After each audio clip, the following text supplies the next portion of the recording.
Well, it was predicted, and now it's confirmed today with the DMV opening back up in California. Illegals form long lines for California driver's license. Top story, Infowars.com. Another report showing how ignorant some of the public is with the public education system. Some people actually think the Earth is 2,015 years old. You'll be shocked at the stupidity of some of these tweets and comments. Yeah, they do the studies where two-thirds of college graduates don't know the three branches of government, things like that. That's what the system wants. Who was the famous comedian that said that, it was George Carlin, said that the country's owners want you dumbed down as much as possible. Well, I don't think you can deny that now with Common Core saying 2 + 2 = 5, and then if you built your business, you didn't build that. There is a war on common sense going on. And I want to ask our guest, Peter Schiff, what he thinks is at the heart of that. There's so much to cover with him. He'll be with us till about 50 after. Peter Schiff is an American businessman, investment broker with billions under management, author and financial commentator. You've seen him in alternative media, Fox, CNN, MSNBC, CNBC. Schiff is CEO and Chief Global Strategy Head for Euro Pacific Capital. And I'm not going to go over the rest of it. His dad's also author and researcher who's been a guest on the show as well, fighting the private Federal Reserve. Europac.net is the Euro Pacific Capital's main site, Europac.net. I want to get into 2015, what he sees coming up, the budget war looming for Obama and the GOP, what's going to happen as the Obamacare fines start to kick in this year. What does he see happening with China and its growth numbers and Japan? How will that affect us? What does he think's going on with oil? Clearly, Saudi Arabia and others are cutting production in a war with Russia, but won't that hurt Europe and then hurt Japan and hurt China and ultimately us? Sure, it'll boost the dollar for the time being, but what happens long term? He's a smart guy, made a lot of accurate predictions, so that's why we're blessed to have him on with us this first live broadcast of 2015 to tell us what he thinks coming up. Peter, that's a lot I threw out there. You can tackle whatever you want first, or out of the gates, where do you want to take us? What do you think's most important right now? Well, first of all, Happy New Year, Alex, and to you and your audience. And, I used to do my own radio show, but I stopped doing it back in August. So at least the Alex Jones show is still on the air, so I could settle for the guest appearances. Well, I know your show was popular, but you're a busy guy, so we want to welcome you on whenever you want to come on, or, because your analysis is so needed. Thank you, Peter. Yeah, but there's so much to discuss. I mean, you hit on a lot of topics there in the introduction, so I don't know necessarily where to start. But just to say that I think as we ring in this new year, I think that there is a bigger disconnect right now between what people expect to happen, particularly in Wall Street, people that manage other people's money and economists.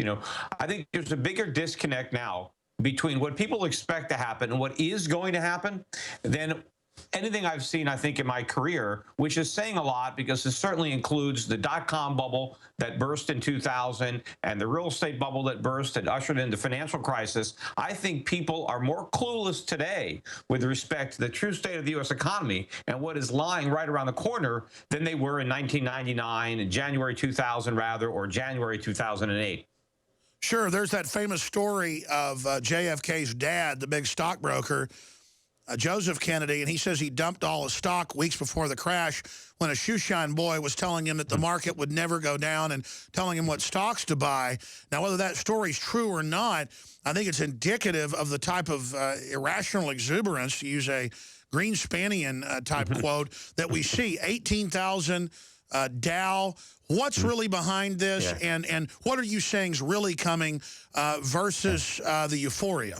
Yeah, even Alan Greenspan is starting to come clean now. I guess now that he's getting closer to meeting his maker, he wants to get a few things off his chest. So he's starting to criticize the Federal Reserve, criticize quantitative easing. He's telling people that they should buy gold. It'd be great if you can get him as a guest on your show now that he's coming back from the dark side.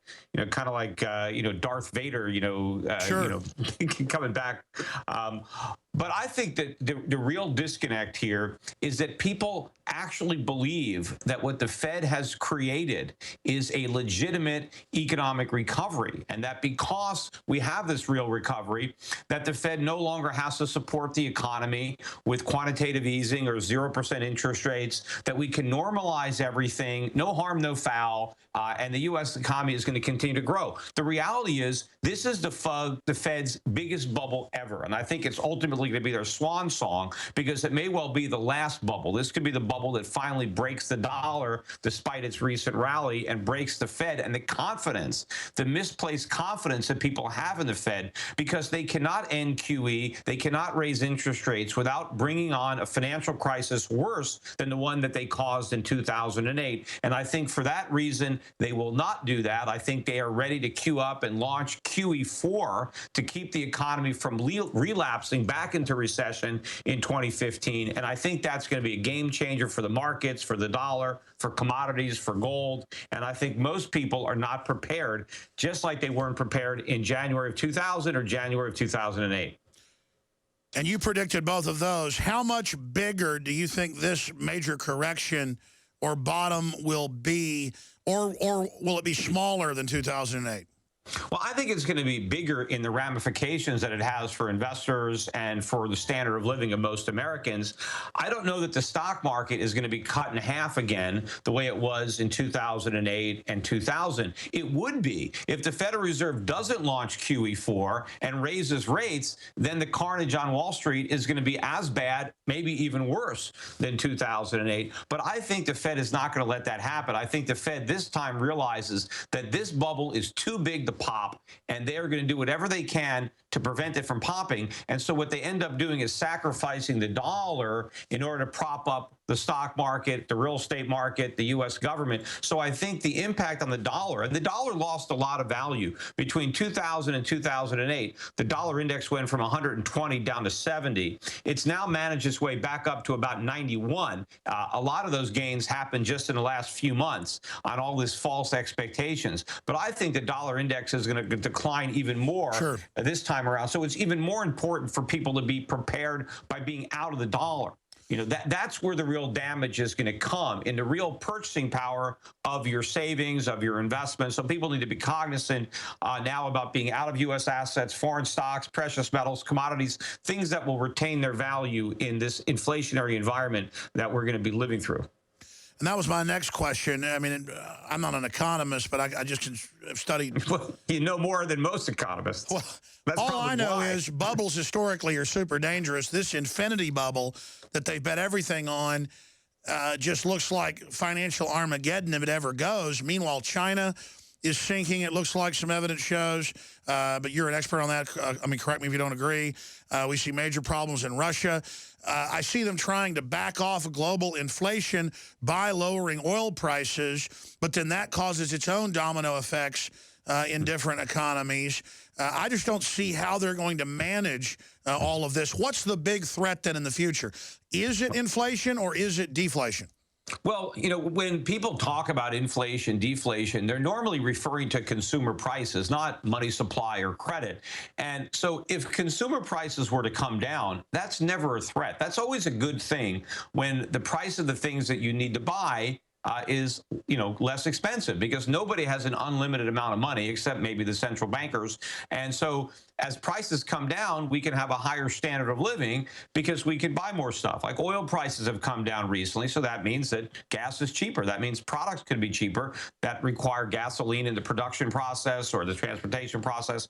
But when central bankers are talking about deflation, they're trying to pretend that they're worried about falling consumer prices. That's not a concern. That's a good thing. What they're worried about is financial assets falling. They're worried about the stock markets coming down, the bond markets coming down, the real estate markets coming down, because they've been propping those markets up to sustain these bubble economies. And what they're also worried about is the inability of governments to repay their debt. And because politicians don't want to admit that they're broke and honestly default on their commitments, they need inflation to wipe out their liabilities. And so that's why central bankers are concerned we don't have enough inflation, is because we have so much debt. We need the inflation to wipe it out because we don't have the integrity to honestly default on commitments that we can't keep. So we're not going to have falling consumer prices, as beneficial as that would be, and as temporary as that is for oil, because I think oil prices are going to go much higher once the Fed has to launch QE4, unfortunately. But we're not going to get falling consumer prices.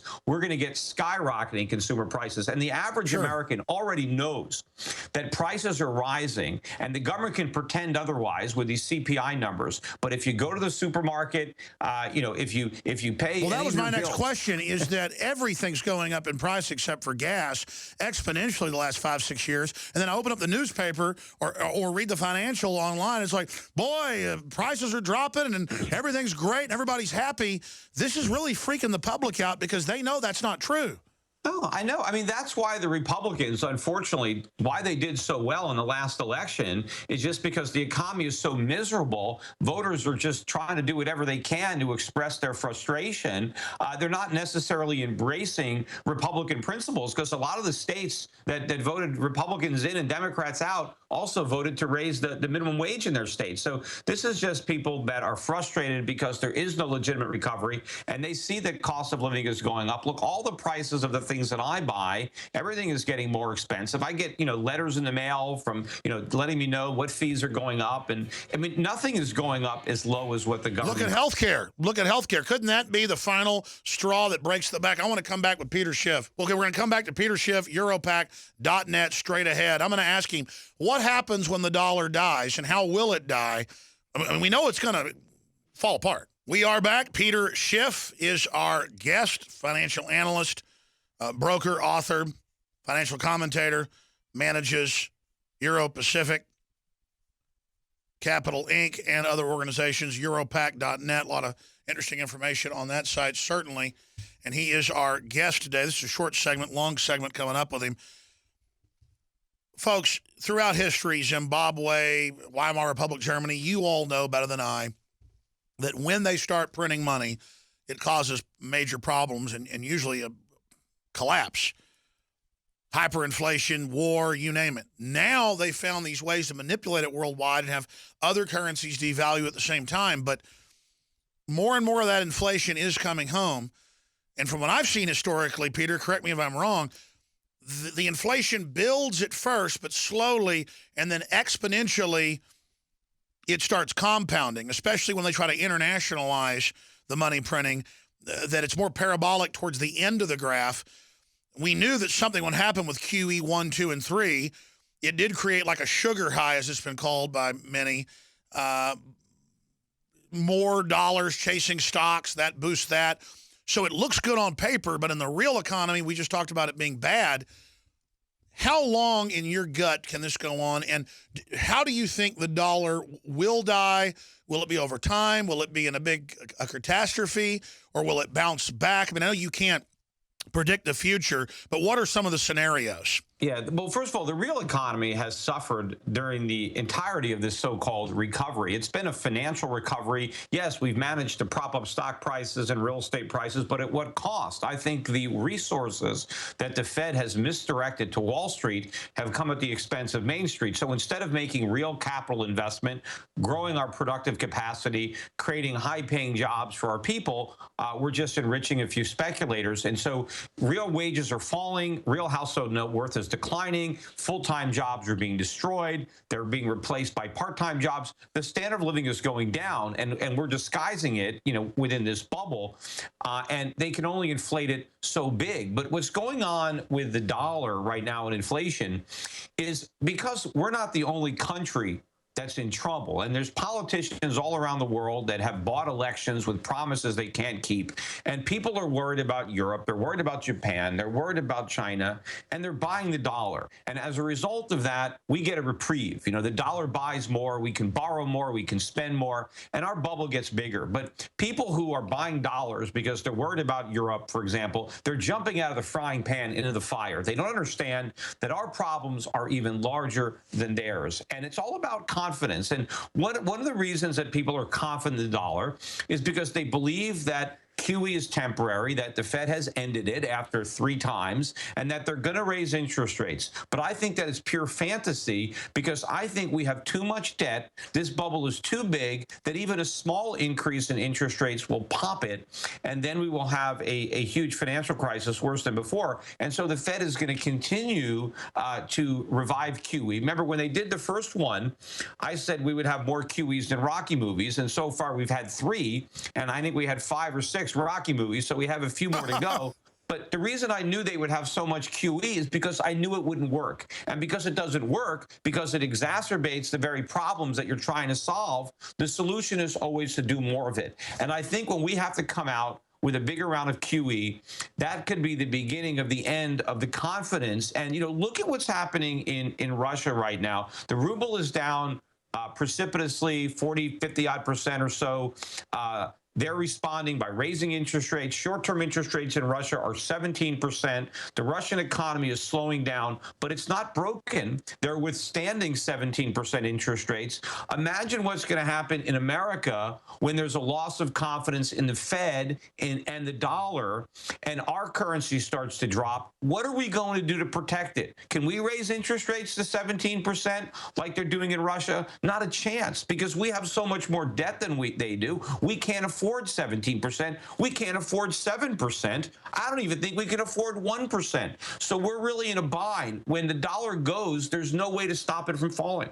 Doesn't it become a catch-22 because the world runs back into the dollar knowing it's the biggest piece of the pie of this whole unstable mess, but as they run into it, that only accelerates the establishment's leaning towards printing more of it, which then in tune just makes the bubble that much bigger. I mean, every bubble is popped. I mean, how big could it potentially get before it pops? It's already enormous. But, as long as people want dollars, we can keep creating them. But what happens when they don't want them anymore? And we've created too many. Look, that's what happened with real estate. They kept building houses as people were buying them. But then when they didn't want them anymore, you had this huge supply of houses that nobody could afford, and the prices come down. Stay there. I want to come back and ask you how it unravels, what it looks like, and then other trends for 2015. Stay with us, Peter Schiff. All I want is prosperity and justice and to live in a free country. And our monetary control's been taken away from Congress. The private Federal Reserve's transferred it to other foreign interests. And they use our national faith and credit as a giant cash machine for speculators, as Peter Schiff was just saying. And I look at who's financing restrictions on guns and free speech. It's the very same group of Goldman Sachs, allied organizations that just want to take over the planet. Then they scapegoat capitalism for their crony capitalist system that they've set up. It's just amazing. We're going to talk to Peter Schiff, and I'm going to try to give him the floor about what he thinks coming in 2015, other big issues, Obamacare. What is that going to do to the economy? People are scared to hire. They're cutting people back from full-time to part-time. Folks are seeing their payroll taxes go up. We'll talk about that with Peter Schiff from Europac.net. Doesn't need any introduction to this audience or pretty much any other audience. One of the most popular and accurate analysts out there. Before we go any further, though, we created InfoWarsLife.com to bring you the best missing link products that no one had developed or that we could develop better. Things like oxy powder that has time-release oxygen in the upper and lower intestine. And, John Wayne, when he died, had like 45 pounds of undigested food in him. This blows all that out unlike anything you've seen. We have the Resolution Pack, the biggest discount ever on InfoWarsLife.com products. We're only running this for another week and a half. It is a bottle of oxy powder, Secret 12, proprietary vitamin B12, and super male or super female vitality to help supercharge you in your weight loss and exercise this year. Believe me, this stuff works together in synergy. InfoWarsLife.com or 888-253-3139. And your purchase does help fund our media operation. We don't get stimulus money like MSNBC or $450 million like NPR to put out all their propaganda. We simply sell high-quality nutraceuticals at InfoWarsLife.com. InfoWarsStore.com has all of the Made in America apparel lines, pro-Second Amendment books, films, high-quality water filtration systems, hundreds and hundreds of great products that I personally use, survival stoves, Made in America, pro-gun belt buckles, silver coins, the whole 9 yards. InfoWarsStore.com or 888-253-3139. And again, I want to thank you all in the new year for being patrons of InfoWarsStore.com and spreading the word about the broadcast. You are the power of this transmission. Okay, Peter, specifically other areas of the economy, Obamacare, what to look for next year, what you personally are telling all the folks whose wealth you manage. What are other big issues we face? And then finishing up, maybe now, specifically, what could trigger the dollar dying? What would it look like? What are some of the scenarios? How bad would it be? Would inflation suddenly just explode, or what would that look like? Well, I think I was talking about it a little bit before the break. But, once it changes, it does change very rapidly, because when the confidence is lost in the currency, and we've been printing a lot of dollars because people have wanted dollars, but they wanted them because they didn't understand the fundamentals. When they figure it out, they're not going to want them anymore. Meanwhile, we have an enormous supply. We have all this debt outstanding. And the Federal Reserve has been buying a lot of it, but there has been private demand for that debt as well. But when that private demand is gone, the Federal Reserve is not going to start contracting the money supply. They're not going to start, reducing the amount of money out there because nobody wants dollars anymore. It's going to be the opposite. As people don't want to buy U.S. Treasuries or dollar-denominated mortgages, the Fed is just going to print even more money to buy the bonds that nobody wants. But now you're increasing the supply of dollars just as demand for those dollars is going up. And then the velocity really picks up because anybody who has a dollar wants to get rid of it as quickly as possible before it loses value, because nobody wants to be left holding the bag. So I think once it accelerates, it's not just like a snowball rolling down a hill where it just gets bigger gradually. All of a sudden, I think, you get a lot of snow very, very quickly and you can get crushed. So I think people have to prepare way in advance, before that snowball, becomes a boulder, while they can still do something about it. But there are a lot of warning signs. I mean, you look at the price of oil coming down, and we can all be happy. Hey, this is great. I can go and I can get some gasoline cheaper. But I think this is just an example of what's going to happen in asset markets without the help of the Fed. Because it's not just oil prices that were pushed up by cheap money. Stock prices, real estate prices, bond market. What's going to happen when all the markets look like the oil market? What's going to happen when they all come crashing down like they did in 2008? So, you can be happy now, but you have to understand the reason that oil prices are coming down is not good as far as what's going to happen to the economy in the short run. And it didn't stop the big drop in oil prices in 2008, didn't stop the Great Recession. It didn't stop the financial crisis. We still had it, even though we had the relief of cheaper gas. So I think without the Fed doing another round of QE, we're going to see that kind of carnage in these other asset markets. And, I think this whole recovery, because remember, the recovery that the Fed built is based on asset bubbles. That's the foundation of this financial recovery, is stock prices going up and real estate prices going up. But this is not benefiting the average American. The average American doesn't own stocks anymore. That's why CNBC's ratings just hit a new record low in 2014, despite the fact that the stock market is going up. And home ownership rates just hit a new 20-year low, despite the fact that real estate prices are going up, because the average American can't buy a house. Even with the lowest mortgage rates ever and 3% down payments, they're still too broke. And so most Americans now, or more Americans, are renting.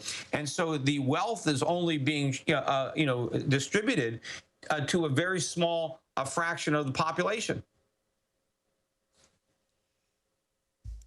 What concerns me most, Peter, is that now we see the paramilitary armored vehicles, the training, the riot training, proliferating everywhere.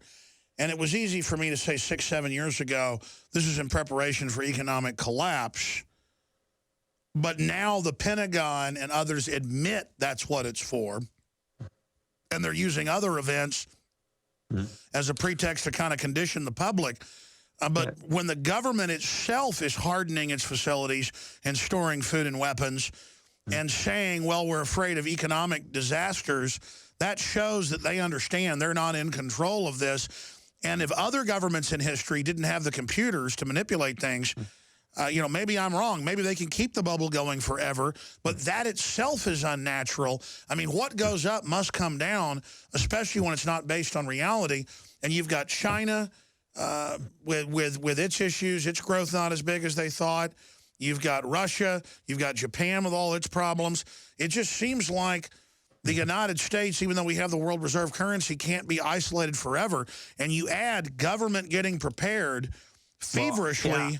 And I think because the dollar is the world's reserve currency, we've been spared from suffering the full consequences of our own profligacy, and that's what can't go on forever. And I think one of the burdens that the global economy is bearing right now is supporting the United States. You know, we just had our trade deficit last week, and we had our biggest deficit ever in manufactured goods. So that means the rest of the world has to manufacture goods that we consume, but we can't afford to pay for. There is a big cost to supporting 300 million Americans who collectively are no longer very productive because we're involved in all this service sector employment, and so many Americans don't even work anymore. I mean, you mentioned that, the shrinking labor force participation. One of the reasons, the primary reason that the unemployment rate has come down is because, one, so many people have left the labor force, they've just thrown in the towel, so they're no longer counted as unemployed. But a lot of people have had to accept part-time jobs in lieu of full-time jobs,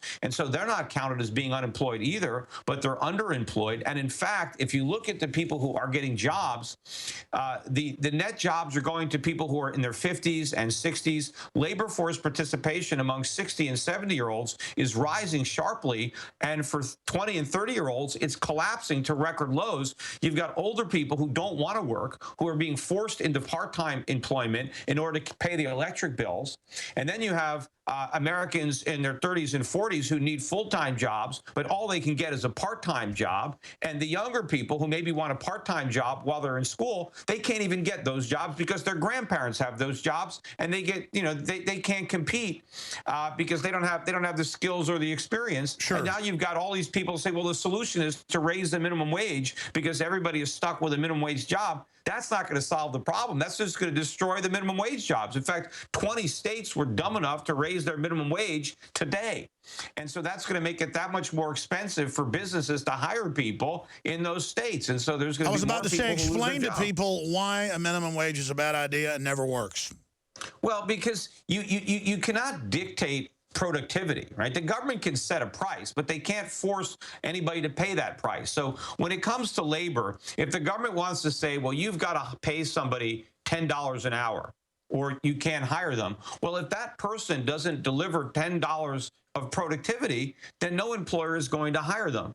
And so what you do is you make it illegal for significant percentages of the population to get jobs. And the people who are most affected are younger, low-skilled workers who desperately need a job. They need a job and work experience more than they need the money. Because if they can get their foot in the door and actually learn something on the job, then years later they can make many times the minimum wage. But if you knock the bottom rung off of the job ladder, then millions of people never climb on. So it's not the entrepreneur or the business owner that suffers. It's the guy who doesn't get a job, who doesn't get a career. And of course, all consumers suffer because they end up paying higher prices for the goods that they buy. There are, this is one of the dumbest things you could do, and it's one of the simplest things that you can even explain, because it's just basic supply and demand. Everybody knows if you make something more expensive, as the price goes up, the demand goes down. So if you make hiring people more expensive, then fewer people will get hired. I mean, that's basic economics, and you can't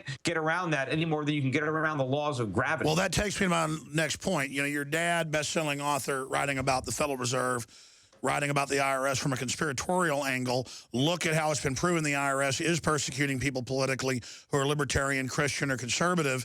You have always taken the approach of, it's just corrupt forces, but, there's not really a centralized conspiracy. But from the Cloward and Piven liberal socialist perspective, they knew NAFTA and GATT weren't really free trade and would actually get rid of our jobs. They know Obamacare will make tens of millions of people be kicked off full-time to part-time. They know raising Payroll taxes will push people into poverty and just make them go on welfare. They know, as you said, 2 + 2, supply and demand. We know what this does. So the social engineers, I'm not saying it's one monolith, but they really do want us domesticated. They want us dependent. They want us a service economy. Well, the government always wants to create dependencies so that way they can count on your support. When people are bankrupted and the government promises a handout, that's what Harry Brown used to always say, that the government is great at breaking your leg and then handing you a crutch and then saying, see, without me, you couldn't walk. This is the strategy of government. But government destroys every industry that they infect. So it is a conspiracy, though. Well, not necessarily a conspiracy. People are just acting in their own self-interest. Politicians want power. And since, unfortunately, it's a democracy and not a republic, the power is where the votes are. And so they need to count on votes. And this is what they do. Like, look at education. The government got involved in education. And what is the consequence? Look at colleges. The value of a college degree has collapsed, but the price of getting one has skyrocketed. And so now, because of government, we have kids 23, 24, 25, finishing a 4-year degree. It now takes 5 or 6 years to get a 4-year degree. You graduate, you got $50,000 to $100,000 worth of debt, and you know nothing. You majored in some Mickey Mouse liberal arts, discipline, and so you learn nothing valuable. You have no marketable skills, and because everybody and their brother has the same worthless degree as you, it means nothing to I was employers. about to say, apprenticing. I mean, in the old days, people would go worldwide and be an apprentice for a year or two, proving how hard they would work to then get a good-paying or high-paying job with that company. And many times the head of the firms, whether it was a factory, a law firm, brokerage, 100 other professions, carpentry, was whoever was the smartest and hardest working. Lawyers didn't used to go to law school. No. They went and apprenticed with another lawyer and then sat in front of the bar. So they've gotten rid of that completely. I mean, interns. Alex, you try to get interns and even pay them, they won't do any work. Carnegie, Mellon, Rockefeller, billionaires never went to college, never went to high school. Some didn't even graduate elementary school. It used to be very rare in America to go to college. If you wanted to be a doctor, maybe you go to college, but most people didn't go to college, and they were able to be very successful, whether they had a blue-collar career or ended up being the head of a Fortune 500 company, working their way from the mailroom to the boardroom. They didn't start in the mailroom with a college degree. They just worked hard, and they worked out of that mailroom. But now you can't even get into the mailroom probably without a college degree, and even then it's probably hard. But I did this video. I don't know if you ever saw it. It's on YouTube. I did it when I was at the New Orleans conference a couple of years ago. And if you go on YouTube and you type in my name, Peter Schiff College, you can see this 5 or 6 minute video where I'm walking around Bourbon Street and I'm interviewing all the the bartenders and the pedicab drivers and the barkers at the strip clubs. And I'm asking them if they went to college, what their major was, how much student loans they have. And just about everybody I talked to was a college grad doing menial jobs. And this is the reality. And thank the government for this. This is why, they have created this bubble in education, in college degrees, just like they created a bubble in housing. We have a bubble, in the dollar, in the bond market. All this thing collapses. I mean, it's collapsing now in education because you got all these young kids who are now too broke. They left home to go to college, and now they're right back in home in the same bedroom that they grew up in because they're too broke to move out of the house. Even if they get a job, they can't make their student loan payments, and there's no good jobs available because the government has destroyed the economy. Exactly, and now the answer is more education, more debt, when all you learn is a bunch of political correct garbage. But that was the point I was getting at, is that you used to go to work in companies, and the college was learning how that company worked and how it operated, and then if you performed, then you would move up. But more and more, people with college degrees, you name it, they don't want to work. In fact, they think doing, and so it's not just the elite here. We've become a nation of TV heads, Peter, and I'm really worried about this country. But what you even do in college, very little of what you study has any relevance to any job that you might be able to get once you graduate. And most people, college is just a 5 or 6 year excuse to have a party. You go to parties and you go, and you get drunk and, that's it. You don't really learn anything. You just go through the motions because you've been brainwashed into thinking you need to have this diploma, and that somehow is your ticket to Easy Street. And if you don't have this diploma, you're going to be nothing. I mean, Peter, we've got a final segment. Stay with us for another 5 minutes, 6 minutes. On the other side, Europac.net. I want to come back and ask you about other trends of 2015, what you think is going to happen with Obama, the Republicans, if they don't repeal Obamacare, how can they get away with that? Looks like they may remove Boehner.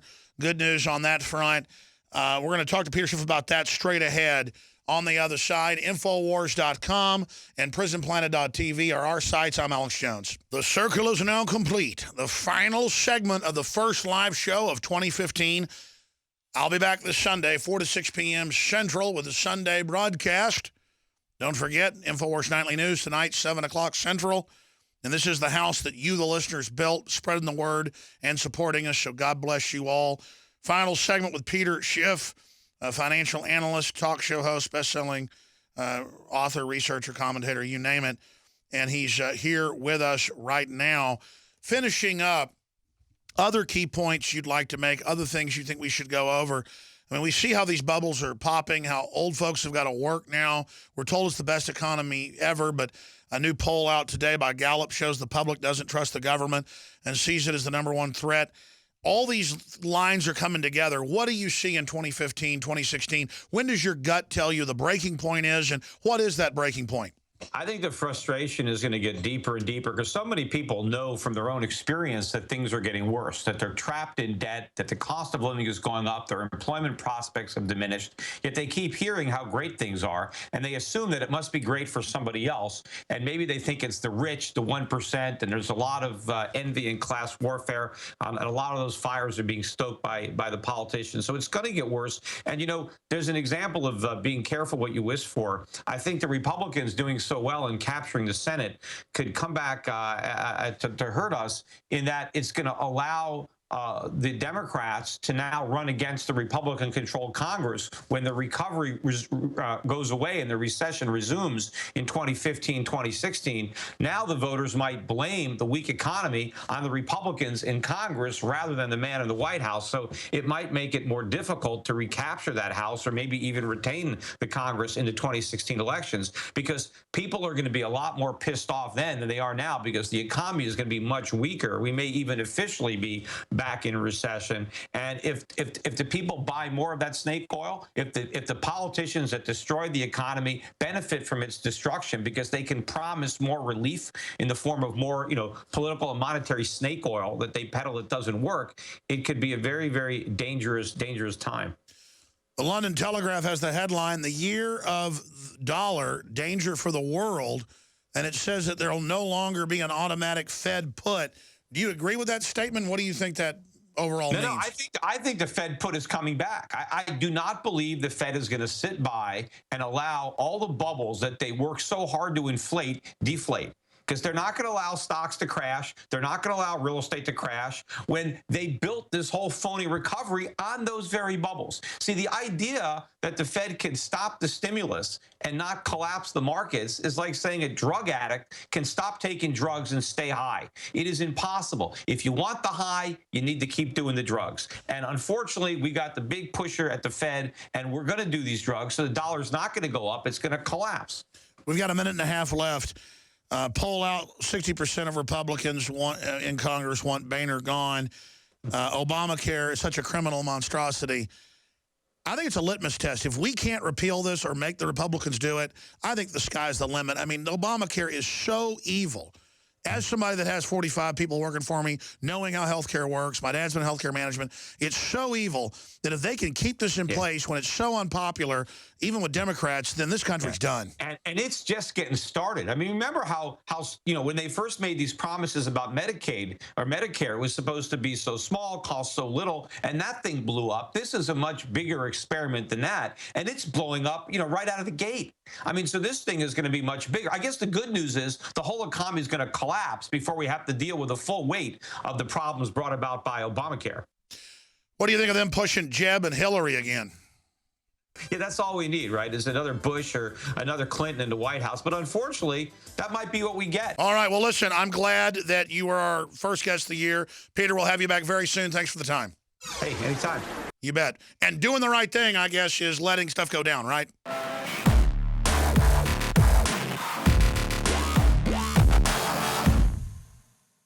In the past decade, we have witnessed unparalleled scientific discoveries in the area of health. But no one has put together a formula that focuses directly on brain health, nerve growth factors, and optimizing your cellular energy at the same time. DNA Force is one of the most expensive formulas to produce. Some of the ingredients in DNA Force are $12,000 a kilogram. We are using the coveted, patented, only American source of PQQ, CoQ10, and more. You want the best that's out there at the lowest price anywhere? Well, we're bringing you a total win-win. The ultimate value, cutting-edge, trailblazing game changer that also supports the InfoWar. We have produced a limited run of DNA Force, and it will take up to 12 weeks to produce more once we sell out. Secure your DNA Force today at InfoWarsLife.com or call toll-free 888-253-3139. DNA Force from InfoWars Life.